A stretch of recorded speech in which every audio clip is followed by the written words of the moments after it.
Hello, Mother. Hello, Father. Here I am at Camp Granada. Camp is very entertaining. And they say we'll have some fun if it stops raining. To Sleepaway Camp. I went hiking with Joe Spivey. Is watching He you. developed poison ivy. You remember Leonard Skinner? He's waiting for He you. got ptomaine poisoning last night after dinner. All the counselors Someone hate the waiter, wants to scare you to and death. the lake has alligators, and the head coach wants no sissies. So he reads to us on something called Ulysses. Now I don't Sleepaway want Camp. this should You scare you, won't be coming home. but my bunkmate has malaria. You remember Jeffrey Hardy? They're about to organize a searching party. Hello, everyone, and welcome to Underbelly podcast. We're alive. Yes, we are. We've just been on summer vacation. A very fun summer vacation. And I'm here with my lovely skinny bitch of a co-host, Rita.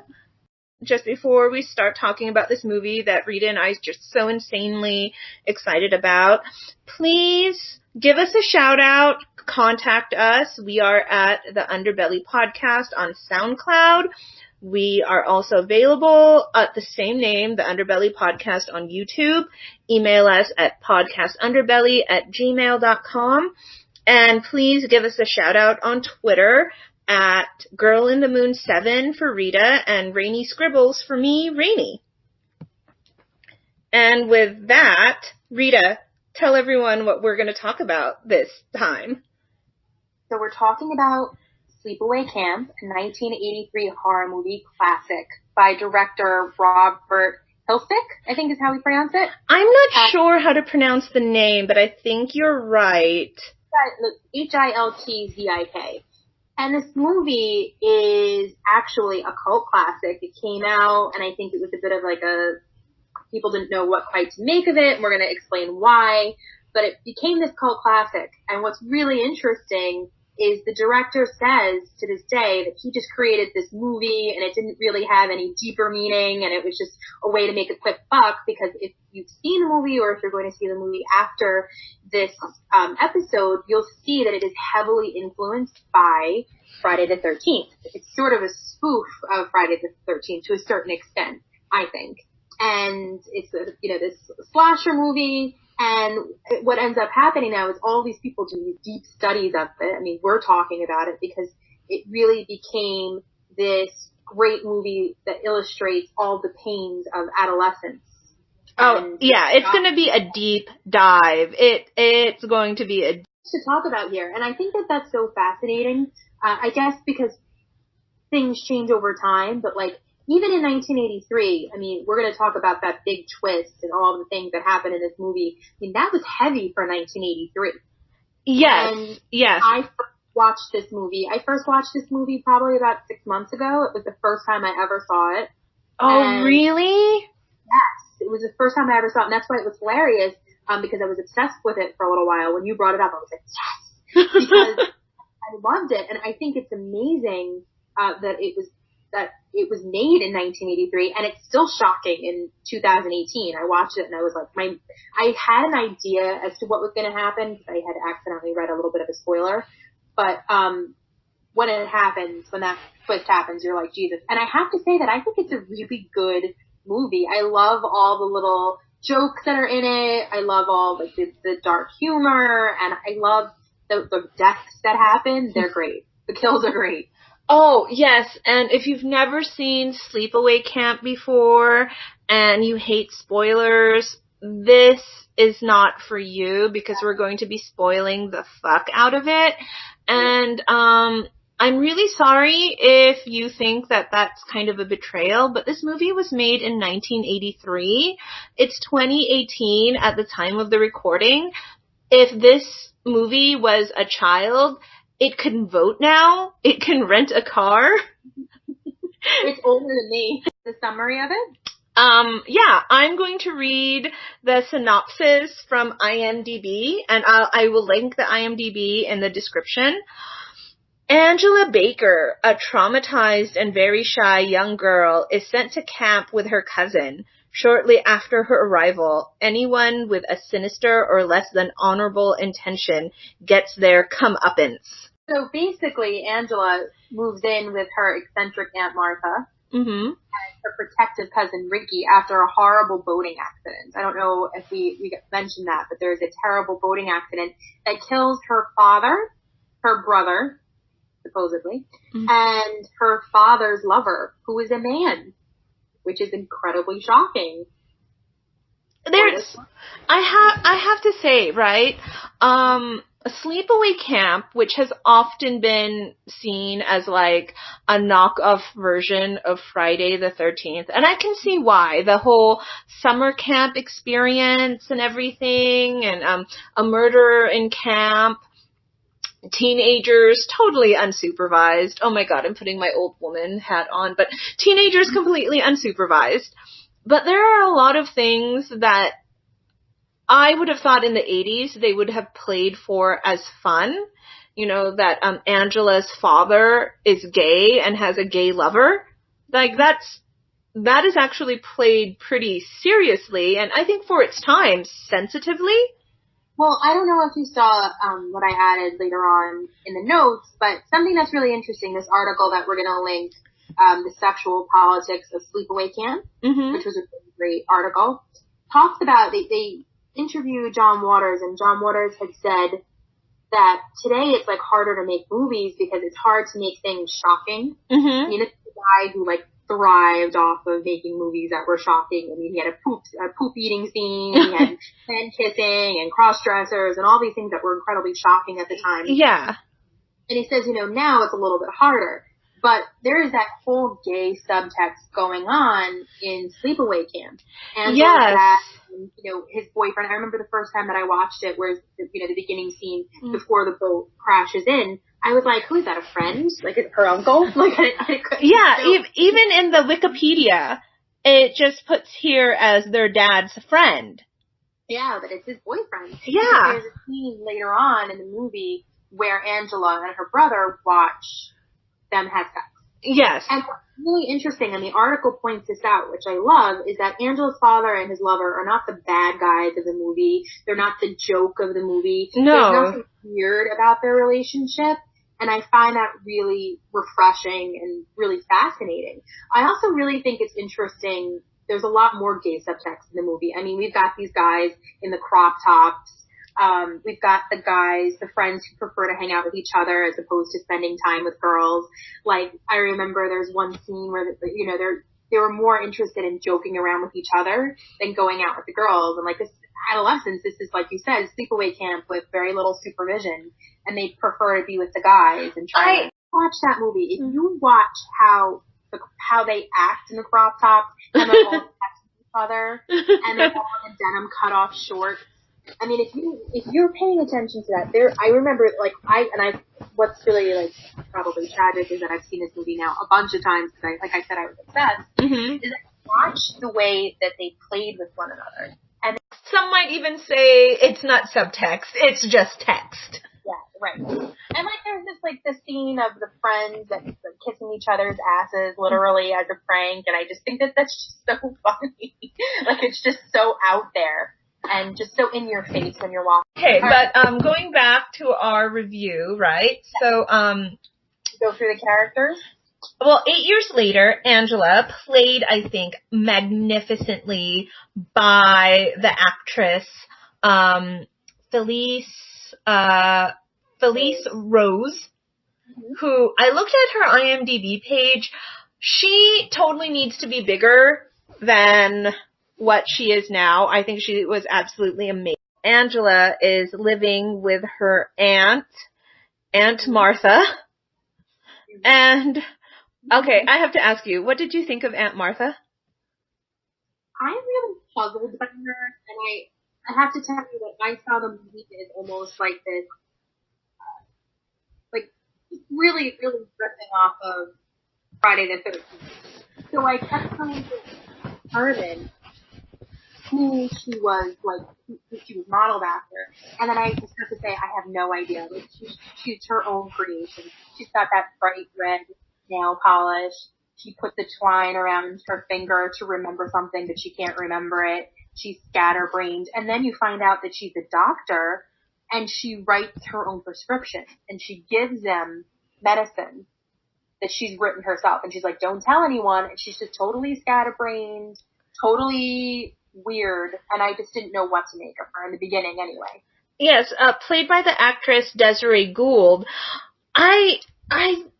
The first time I saw Sleepaway Camp, she just really irritated me.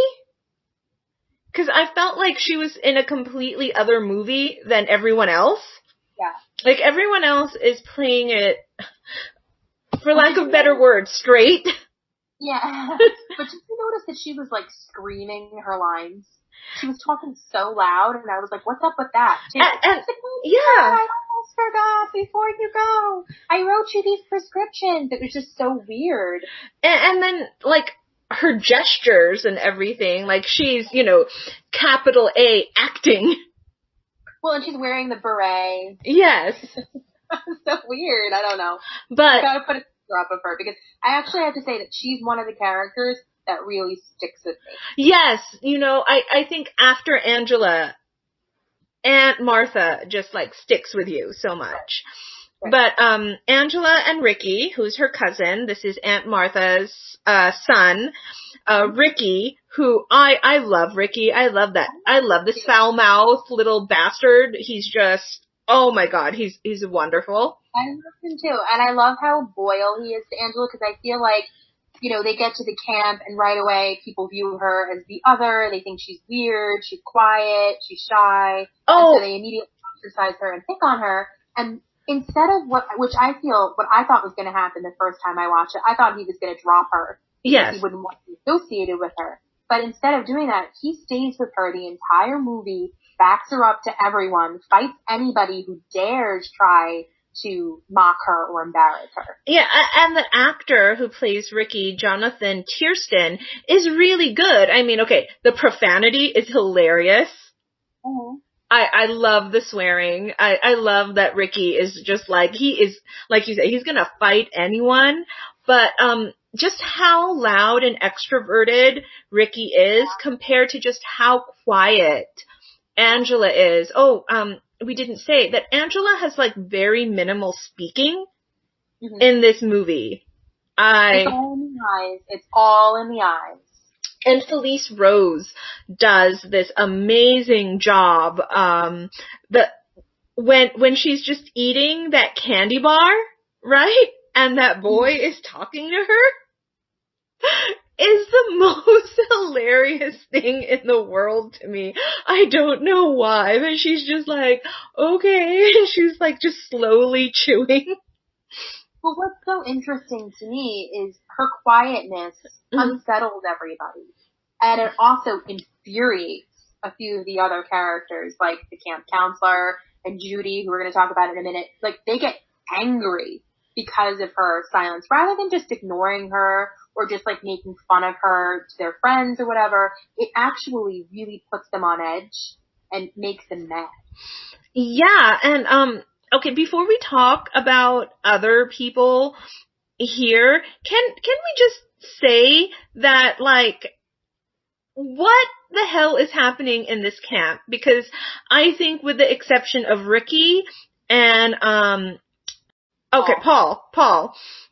With the exception of Ricky and Paul, everyone in this camp is a child molester.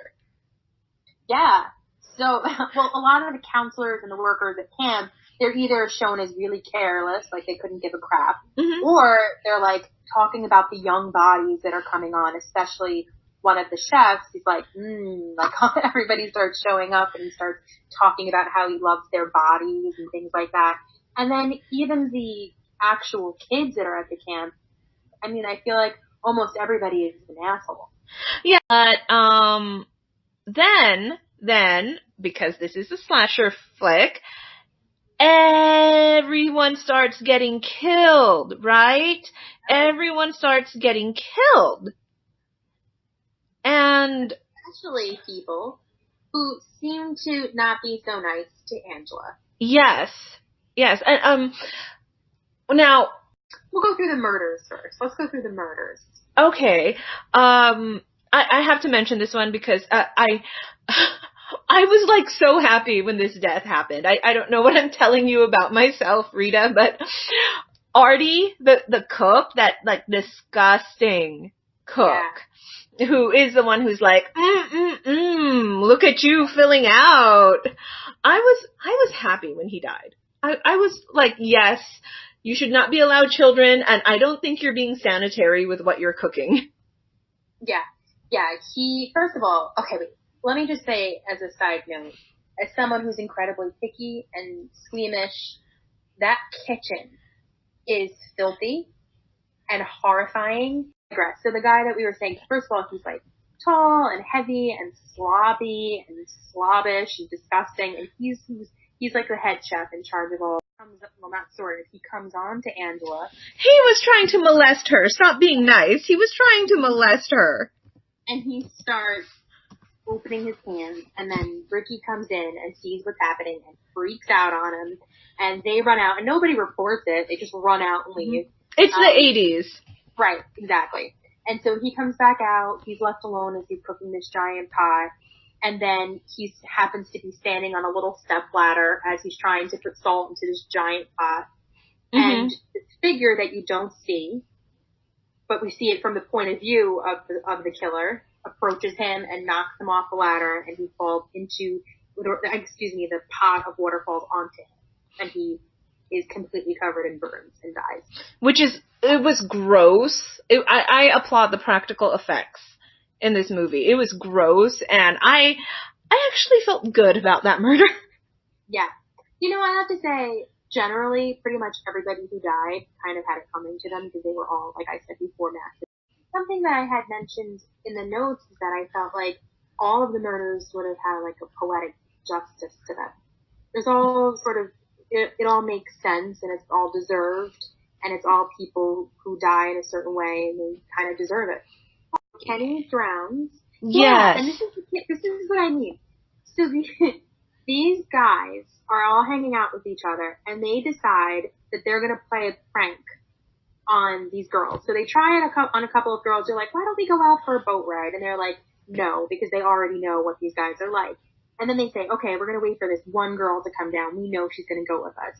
And she comes down, and they get onto the boat, and they try to scare her while the guy is on the boat with her. And this is what I was trying to say before. Like, rather like these guys try to hook up with someone, right? They're just trying to scare.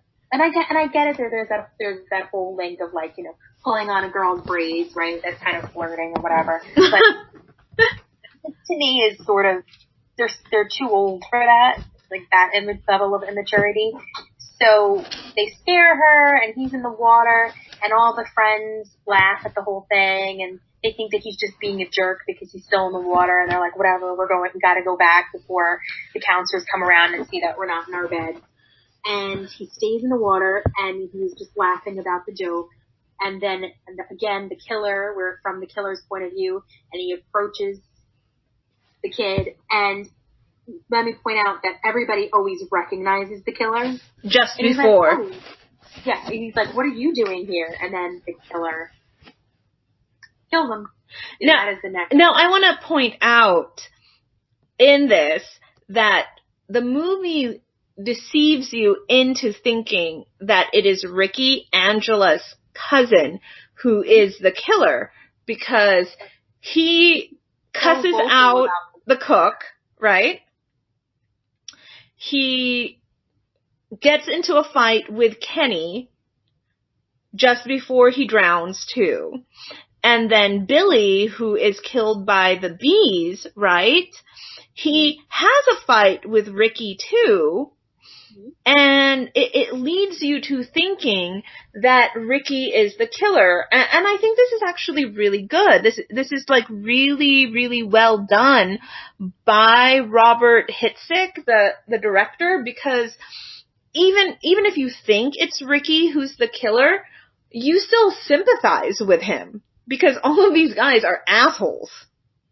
Yeah, and Billy's the guy who dies by the bee stings, which is really graphic, and I want to just throws something at Angela.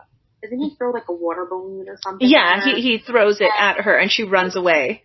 Ricky flips out, Mm-hmm. and Mel, who is the owner of the camp, and he's like this ancient guy who is constantly smoking a cigar and only cares about having people there so that he can get money. He doesn't really care about the safety of anybody. Starts like flipping out on everybody else, and he's like, stop cursing at each other, everybody go back where you belong. Mm-hmm. And then Billy goes to the bathroom.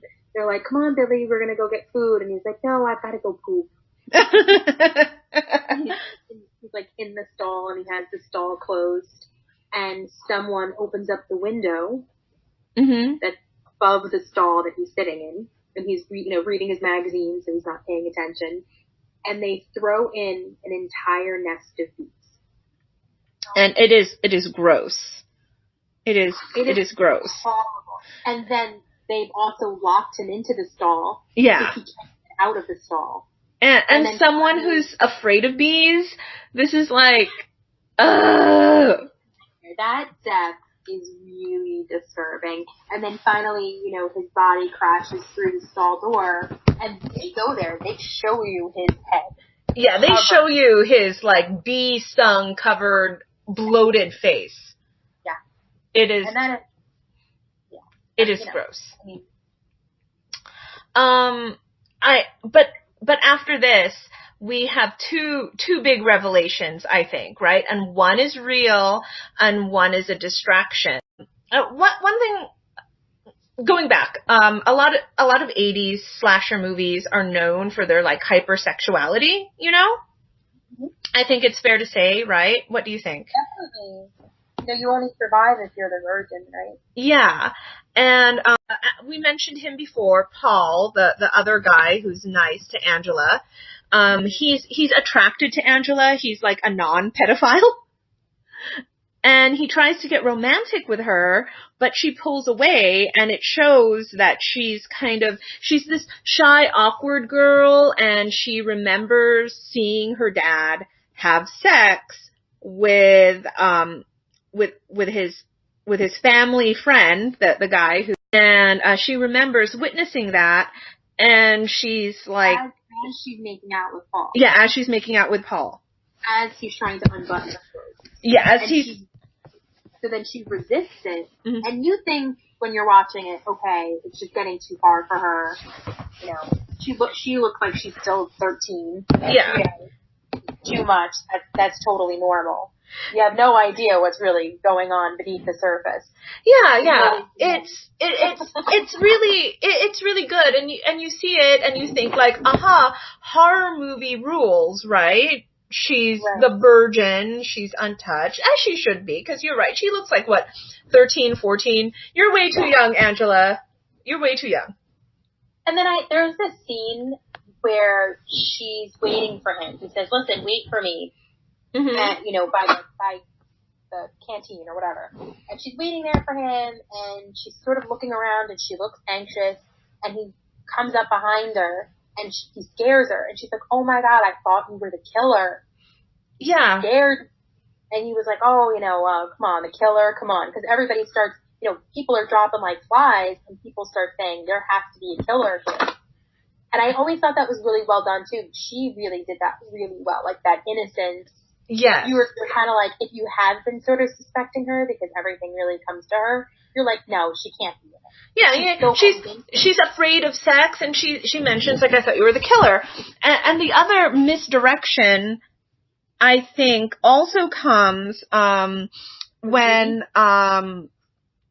they're playing a game, and Judy, this horrible bitchy girl, which, I hated her so much, Rita.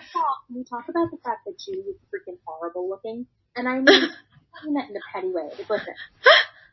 But it's her freaking face. Her horrible freaking face. She has resting bitch face to the 10th degree. Face the fact that you can tell that she thinks that she's beautiful, the way that she whips around her hair, the fact that she looks like she's 40 years old. I mean, she just drove me freaking crazy. Which I think was her point. So, you know what, actress Karen Fields, I love you. You're... Hey, and this is what I was saying before. Like, rather than just being like, okay, this Angela chick is a little weird, whatever, she gets under Judy's skin. She really bothers Judy. Oh, and I think that's amazing because, you know, we didn't talk about who the killer is, and I know we'll get to it later, but I think it's amazing because when you're watching it as the viewer, you're like, oh my god, leave her alone.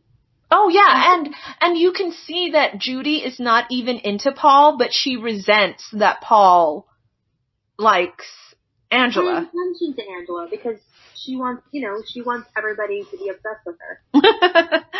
But yeah, they're playing this camp game, right? And Judy seduces Paul, you know, like Paul is pretty okay with Angela not wanting his advances, but Judy like swoops in because she's like a cat in heat. But Judy and Meg throw Angela in the water, right? Humiliate her, make her cry, and Ricky says, I'm going to get them all. I'm going to get everyone. And the first time I watched this, I was like, Ricky's the killer. What's interesting is 2 separate times. So there's one time, right, where they throw her into the water, and other camp counselor right after looks at Meg, and he says, you're really horrible. You're a horrible person, or he says something to that effect. And you see that smile fade on her face because it really, you know, got through to her. Yeah. And then she's laughing again with Judy, but for just that moment, there's like a complexity to that character that wasn't there before. And then later on, when Judy seduces Paul, Angela stumbles upon them and gets really upset and runs away. And Paul turns around to Judy and he's like, you're a real bitch, like, fuck you. And Ricky says that as well because Ricky happens to stumble upon it. And Ricky, of course, is very upset about the whole thing. Because he's very, very protective over Angela. Right. And Judy, you see again Judy's face in a minute. And again, there's something very human there. Like, that you can tell that she's affected by what he said. And then it just goes back to stanky bitch face again.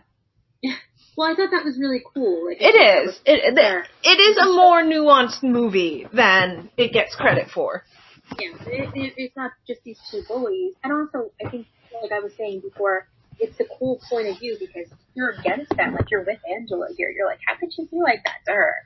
Having no idea what we're in for.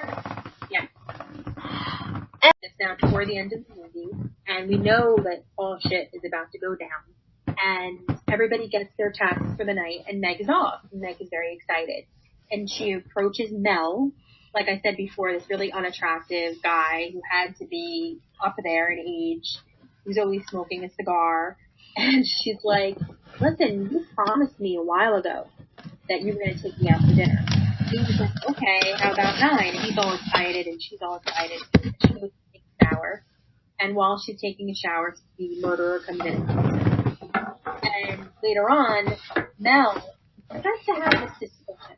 He starts to say, listen, I think that Ricky is responsible for these murders.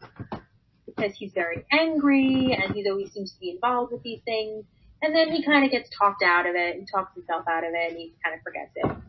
So anyway, Meg never shows for the date. He's kind of like, what's going on here? And he starts asking around for her, and finally he finds her in the shower, dead, splashed. And it's really effective. It is actually really effective to see. And he loses his mind after that. He starts to go absolutely crazy, unhinged, starts looking for Ricky.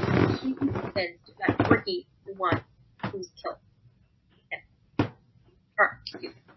And what also is interesting is in this scene, he's standing, I believe, by a bullseye scene, which there's a big murder in Friday the 13th that happens by bullseye, so I kind of felt like that was the connection. Again, you get the killer point of view approaching him, and he's like, it can't be you! It can't be you! And he gets murdered by the killer. And so now you're like, it's definitely not Ricky because he was surprised. And how I feel about it is, I would say, okay, maybe he's one of the people who were killed who might not have done anything outright horrible, but at the same time, you can tell that he cares more about the bottom line of the camp. He's the one who kept it open in spite of all of the murders. So in the end, he kind of got what he deserved. He's also sleeping with an underage girl. Well, is she underage? I'm not sure. I thought they were all teenagers there. I don't know, because she's a counselor, and some of those counselors look like they're 90. I didn't feel bad about it, though, because he kept, like, more than anything, he kept the freaking camp open. People were getting murdered in horrible ways. And he was kind of just like, well... Maybe. Let's talk about the curling iron and Judy. I just can't. So, anyway. So, it excites me, I know. So, they have this whole mixer that everybody has to attend. But Judy, of course, gets out of it. And she brings this guy back to her room, and she starts making out with him. And somebody knocks on the door, and the guy goes under her bed, and it's Mel, before Mel is murdered, looking for Meg. Mm-hmm. And she's like, I don't know, she left a while ago. I thought she was meeting you. So whatever. He leaves. The guy gets up. He's like, I'm not staying here. I don't want to get in trouble. I'm going, whatever. Mm-hmm. She's by herself, and she's reading a magazine, and someone opens up the door, and in the doorway, we see really Ricky's face. It looks like Ricky. It appears to be Ricky. And it actually is the actor standing in the doorway. Yeah. To throw us off a little bit. And he's peeping at her. Maybe he's, like, plotting his revenge. Right. And so she's like, what are you doing here? Whoever it is, close the door so we don't have to go to that stupid mixer. And so the murderer walks into the room and approaches her and takes a curling iron, and I'm really not 100% sure what the murderer does with it, but it is alarming. It's a curling iron and a pillow. Right. And you just see what it was really awesome about the death is, that's so horrible of me to say, but what's really awesome about it, what's creative about it, is that it's filmed in shadows. You just see the shadow on the wall. So you just see the curling iron descending, and then you hear her scream. And I think we need to stick a pin in this murder when we go back and do a reveal, because putting it in context of what we know, then the one that I think is really, okay, the one that I think is really, really sad is that after Judy's death, everything just goes downhill. As we mentioned, Mel, before he dies, thinks that Ricky is the killer, right? And he beats Ricky up. And Mel is stopped by the real killer, so we know it's not Ricky. And then it cuts to Paul with Angela. And she says, let's go swimming. And he says, in our clothes? And she goes, no, let's go skinny dipping. And you see his face, he, gets that boyish grin on his face. He's all excited about it. And then, it cuts again. And all of those kids, they find a whole bunch of kids who were sleeping overnight in the woods, and they're the youngest kids in the camp, all slashed. Do you remember that? Yeah. They were all murdered. And that's when, up until Mel, I think, Mel and Judy, I agree with the kills. But, what did those kids do to her? And it makes no sense, and it just is so upsetting because these kids were so cute. Sleeping, and they didn't even want to go out there, and they were forced to go out there as part of the stupid camp thing. And they're all out there, and they're all killed in their sleeping bags as they sleep. So you can tell that everything, the murderer has become unhinged. Everything goes crazy. Everybody starts freaking out. They're trying to account for everybody. They're trying to find everyone. And now at this point, they're trying to find Angela and Paul because they can't find them. And they're on the beach with each other. So and then juxtaposed is, the camp counselors running around freaking out. you see Angela and Paul start undressing to go skinny dipping. Luckily, Ricky is alive. He's alive. Yes. But then you see Angela with Paul's head. And take it away, Rita. So these two camp counselors approach them, and they see Angela from behind, completely naked, sitting on the beach. And they see a head. They just see, like, the head, right, like, on her lap, and they think that he's laying on her lap. And they're like, Angela? And in one of the most disturbing scenes I've ever seen. Oh, yes. With the visuals combined with the music, Angela stands with Paul's bloody head in her hand, turns around, starts grunting and making these animal noises, like these animal squeals from her throat, has her jaw open like an animal, and then you see her unhinged jaw is just so terrifying. I know. And you see the full frontal of her body, and you realize that Angela is actually a male. And it's not Angela, it's her twin brother, Peter. Right. Get a flashback of Angela, previously known as Peter, meeting his scatterbrained and not totally with it Aunt Martha. Aunt Martha explains that there is no need. Yeah, she doesn't want a son because she already has Ricky. And she's going to raise Peter as a girl. Right. And everything makes sense now. You know, the way that Angela was always quiet, her her resistance to putting on a swimsuit and going swimming. Why she didn't like to take showers with the other girls. Right. Why she pushed Paul away. Yeah, her fear of sex.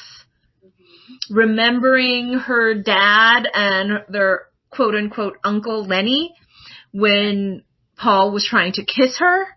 And I mean, she couldn't really hook up with Paul in that moment because that would have been a big giveaway. I mean, he's going to eventually then find out that she's actually a boy.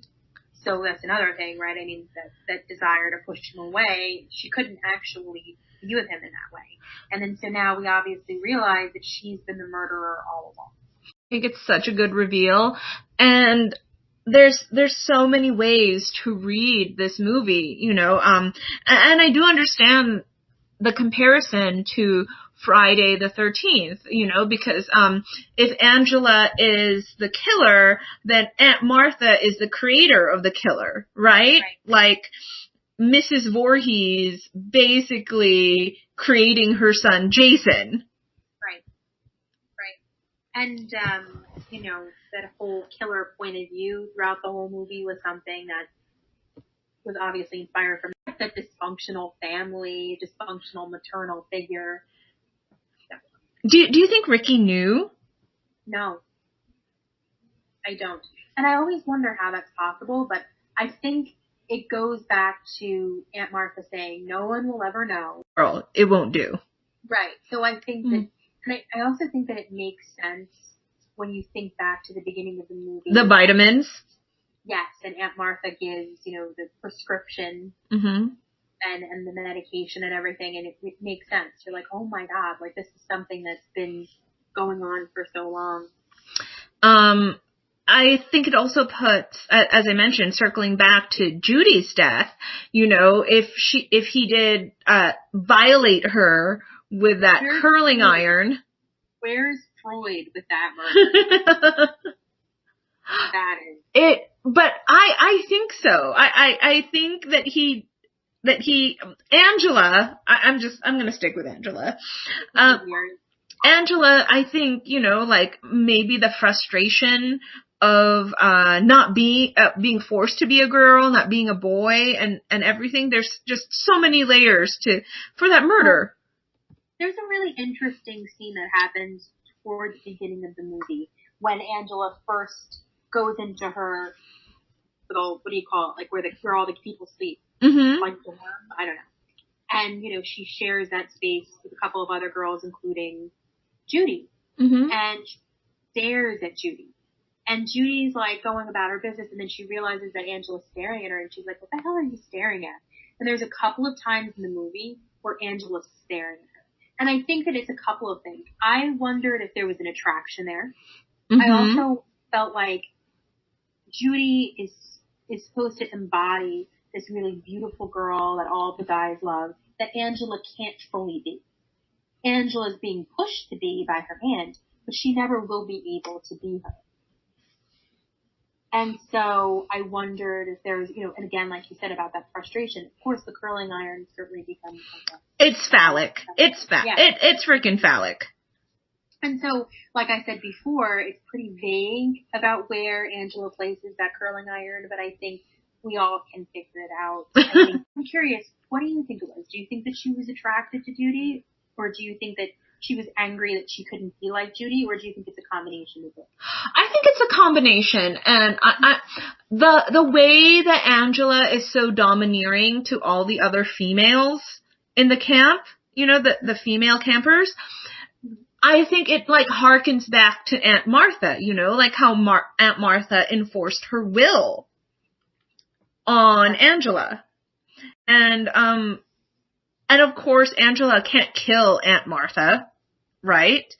But she can bloody well kill Judy using a female beauty product. In doing it is just like even more poetic justice. On the other hand, I can't help but think that, this is the only murder that is done in a bed. Mm-hmm. So again, there's that, sexual. There's so much to it. Oh, you can write like a master's thesis on this. But this leads us to a question that you put in the notes here, and I'm sorry you guys can't see how beautiful Rita's notes are. They're just so beautiful. Do you feel sorry for Angela, and do you feel sorry for any of the victims? I feel sorry for Angela. I do feel sorry for so as much as many of the characters that were killed have it coming, it's kind of like what I said before about how there's those two scenes. Like, I hated Judy and I hated Meg because they were such bitches. Mm-hmm. But then there are parts where you get to see, like, their friendship with each other was really wholesome. Mm-hmm. There's, like, this scene where they're interacting with one another, and I was like, they're actually cute together. And it kind of goes along with what I said before about how you're funneling the movie through Angela's eyes, right? Like, Angela, all this crappy shit happens to Angela, and you're like, poor Angela, she's just a little girl who is trying to mind her own business. Meanwhile, she's killing people. Mm-hmm. Like, Judy and Meg were kind of horrible to her, but they weren't killing anybody. And there are humanistic moments, right? Like, there's moments where they are human. So I do feel sorry for, and of course the kids, I feel sorry for them. I don't feel sorry for the cook. I don't feel sorry for the cook. No, neither. I felt really sorry for the kids in the sleeping bags. Definitely, yeah. I didn't feel sorry for Billy. And, Paul was a bit of a dick. He was. Like, the first chance that he got, he was making out with Judy. And he told Judy that Angela was frigid because one time she didn't want to have sex with him. First time that he tried it, she didn't want to do it. Hello, most guys know it takes a couple of times in the beginning, right? Went, oh. But, I really think Angela is such a sympathetic killer. Yeah, for sure. And the reveal just makes it even more insane. Even if you've seen it and it's been a while, you should see it again, just because that scene alone is what makes this, I feel like, a total classic. I mean, it is such disturbing. Like, the whole movie, it's got this dark comedy angle going on. It's amusing. It's a little disturbing. The murders are pretty bad or whatever. And there's that whole coming-of-age vibe to it that's really enjoyable. But when you get to that ending scene, it is a punch to the gut. And I think it really still holds up. I think it is an underappreciated movie. I think it is right up there with Friday the 13th. It's really up there. I'm so disappointed that it hasn't been appreciated. And people should just watch it because it's fun. It's a fun movie. These are actually kids playing kids. Mm-hmm. Angela and Ricky look like actual teenagers in camp. Right. it does have an 80s vibe, but I think it's what makes it enjoyable. The opening scene is really confusing. Yeah. But the movie disorients you from the beginning, and you stay like that until the end, which I think is such a good payoff. There is payoff in this movie, and I don't really think that happens in a lot of horror movies anymore. And for extra enjoyment, you get crop tops and denim shorts. The scene cracks me up when they're all playing baseball. It's like, what the hell is going on here? There's so much tension there.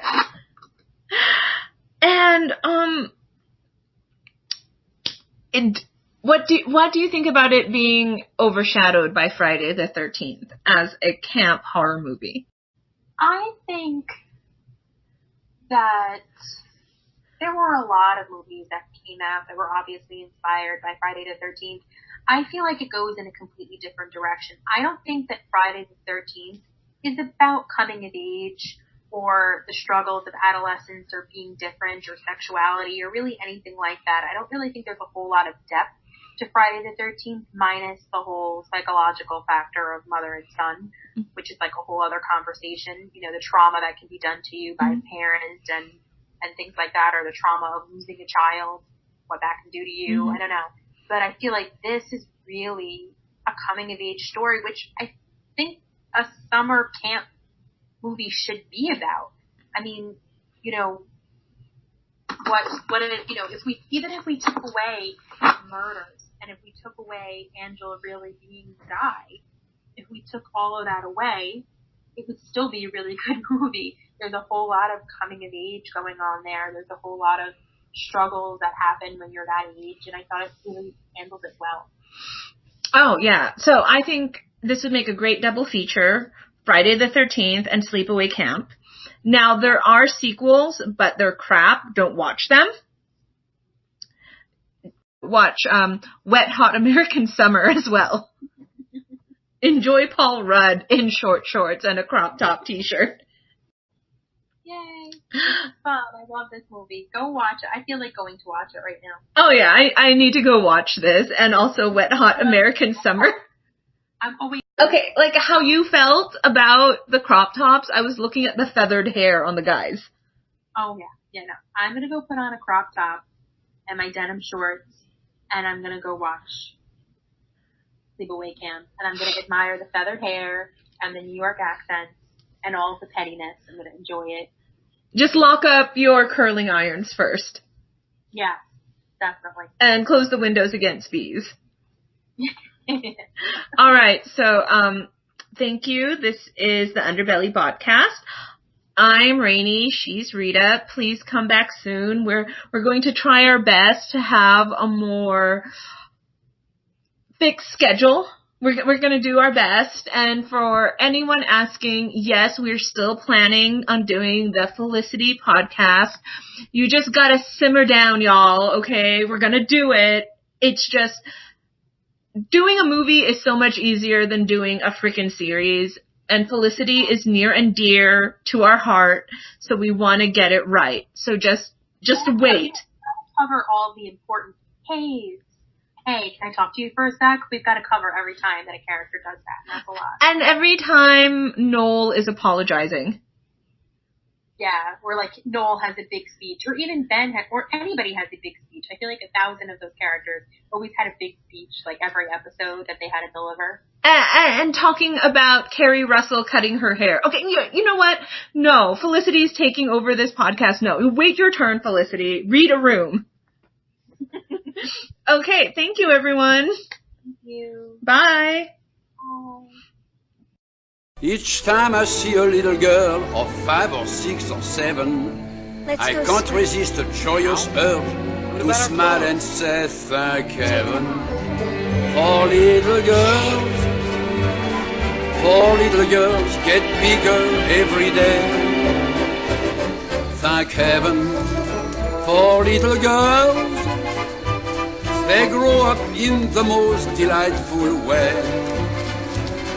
Those little eyes so helpless and appealing, One day will flash and send you crashing through the ceiling. Thank heaven for little girls. Thank heaven for them all, no matter where, no matter who. Without them, what would little boys do? Thank heaven, thank heaven, thank heaven for little He's alive!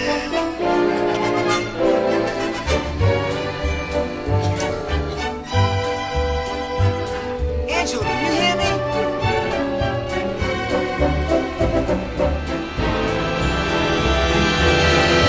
You're going to enjoy living with us so much. Yes, I know you are.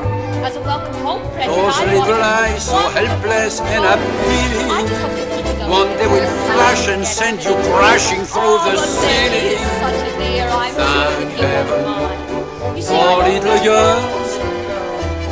Thank heaven for them all, no matter where, no matter Well, that's who. all water under the Without fridge, them, I what always would say. little Water boys under do? the fridge.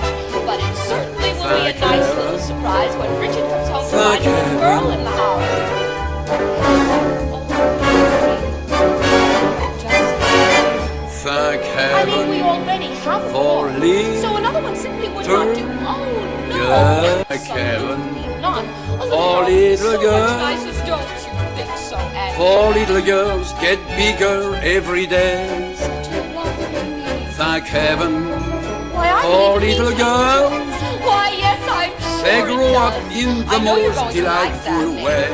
Won't you, Nick? Those little eyes so helpless and appealing. One day will fly.